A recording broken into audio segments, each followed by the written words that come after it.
Milk পরোটা নামটা শুনলে মনে হয় না এটা দুধের তৈরি পরোটা? হ্যাঁ, আজকে দুধের তৈরি পরোটার রেসিপিটাই আপনাদের সাথে শেয়ার করব। আসসালামু আলাইকুম বন্ধুরা, আমি সিরাজুম মনিরা। আজকে আবারও চলে এসেছি আপনাদের সাথে অনেক গল্প করার জন্য। মিল্ক পরোটা বানানোর জন্য প্রথমে আমি নিয়ে নিয়েছি আটা এবং তার সাথে অল্প সামান্য লবণ দিয়ে এখন আস্তে আস্তে করে হালকা গরম দুধ অ্যাড করে দিব। দুধটা আমি খুব ভালোভাবে জাল করে নিয়েছি। তারপরে আস্তে আস্তে একটি ডো তৈরি করব, সেজন্য অল্প পরিমাণে একটু একটু করে দুধ অ্যাড করছি। আমি গরুর দুধ নিয়েছি, আপনারা চাইলে কিন্তু গুঁড়া দুধ পানি দিয়ে গুলে তারপরে এই মিল্ক পরোটা বানাতে পারেন। এখন ডো থেকে লেচি কেটে নিয়ে আমি প্রথমে পরোটার যে প্রথম ধাপ সেই পরোটার গোল রুটিটা আগে বানিয়ে নেব। প্রথমে একটি লেচি কেটে নিয়ে আমি একটা রুটি বেলে নিব এবং তারপরে তার উপরে ছড়িয়ে দিব অল্প সামান্য গুঁড়ো দুধ এবং অল্প সামান্য চিনি। তারপরে আমি চারকোনা করে মুড়িয়ে নিব এবং তারপরে আবারও বেলে তৈরি করব মিল্ক পরোটা। মজাদার এই মিল্ক পরোটা এমনি এমনি খাওয়া যায়, এটার সাথে অন্য কোনো তরকারি বা সবজি কোনো কিছুই লাগে না। আমি প্রায় এরকম মিল্ক পরোটা বানাই, আমার বাচ্চারা মজা করে খায় আর আমি চা দিয়ে মিল্ক পরোটা খাই। আমার সব মিল্ক পরোটার ডোগুলো বানানো হয়ে গিয়েছে। এখন আমি একটা করে ডো নিব আর বেলে নিয়ে সেগুলো আমি ভেজে নিব।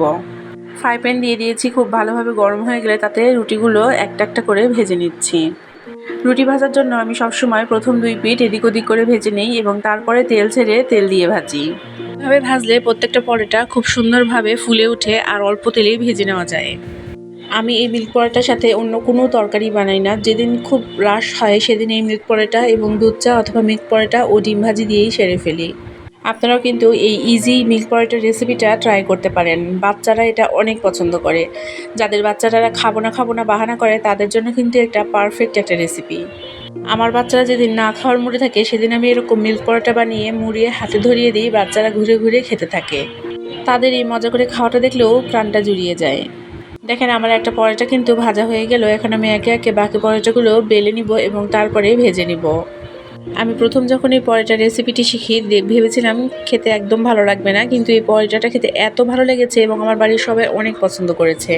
আপনি যদি সবার প্রশংসায় ভাসতে চান তাহলে এই ইজি পরোটার রেসিপিটা আজকেই ট্রাই করবেন।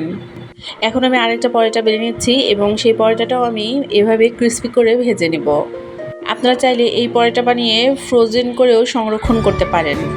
যখন প্রয়োজন তখন বের করে জাস্ট খালি ফ্রাই করে বাচ্চাদেরকে সার্ভ করে দিবেন। আজকের এই ইজি মিল্ক পরোটার রেসিপিটি আপনাদের কেমন লাগলো অবশ্যই আমাকে কমেন্টে জানাবেন। আমি জানি সবার রিভিউ ভালো হবে।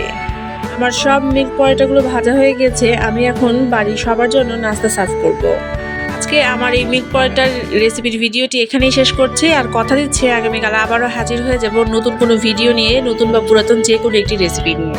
সবাই ভালো থাকবেন, সুস্থ থাকবেন আর আমাকে আপনাদের দোয়ায় রাখবেন। আল্লাহ যেন আমাকে ভালো রাখেন, সুস্থ রাখেন।